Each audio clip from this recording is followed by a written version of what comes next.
the loser of this game all but eliminates himself not only from the college football playoff but also from the possibility of competing for a Pac-12 championship. And if we look at matchup predictor, Oregon currently has a 68.7% chance of winning the game. You guys know that the game will be played at Rice Echo Stadium, which means it's a home game for Utah. Over/under is currently set at 47.5, and the spread currently has Oregon minus 6.5. So Vegas thinks this is going to be a close game. We know that Utah is coming off a victory against USC, and like we discussed in the last segment, Oregon's coming off a victory over Washington State.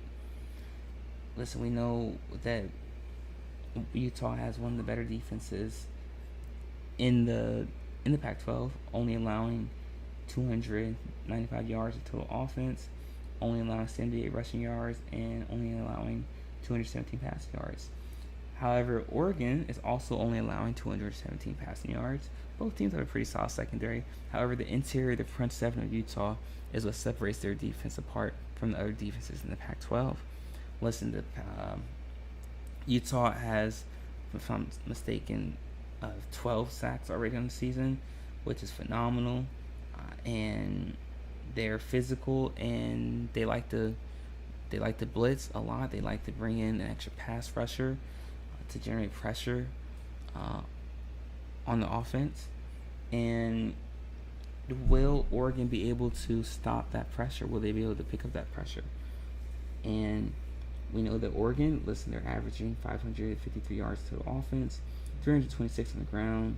On the air, and 226 on the ground. Great rushing attack. Great rushing attack. You're able to run the ball so well because most teams commit to the pass when they play Oregon, which we already know opens up those running lanes and leaves one extra man out of the box. So we need to be on the lookout for how Utah is going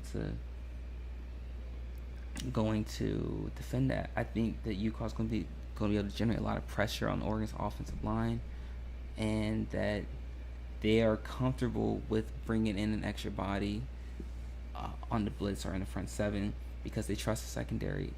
Utah does. They trust their secondary. And this game's going to be pretty physical. I think it's going to be a lower scoring game than the matchup between Oregon and Washington. We all know that Washington's defense isn't the best. It's honestly average at best. And we know that Utah has a phenomenal defense, like I said earlier. However, their offense has been pedestrian. But what Utah likes to do is they like to run the ball a lot. And as we know, they're averaging 183 rush yards on the season, while only averaging 161 passing yards, which is one of the worst in the Pac-12. But we know that Cam Rising has been hurt for the majority of the season, and he's actually been shut down for the rest of the season. So now Utah is down to their second and third string, back to your second string quarterback. So that's part of the reason why their offense hasn't been as proficient as it normally is. But their defense has been able to step up, and it's been the focal point and stable point for the team this season. And this will be the best defense that Oregon's faced all year. So we need to see how they respond to that. And I think it's going to be a physical game. And Utah's going to run the ball a lot to control the clock.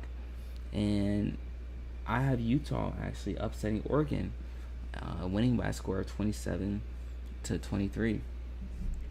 All but eliminating Oregon from the Pac-12 race, as well as college football playoff race, and vaulting Utah back into an opportunity to possibly win the Pac-12.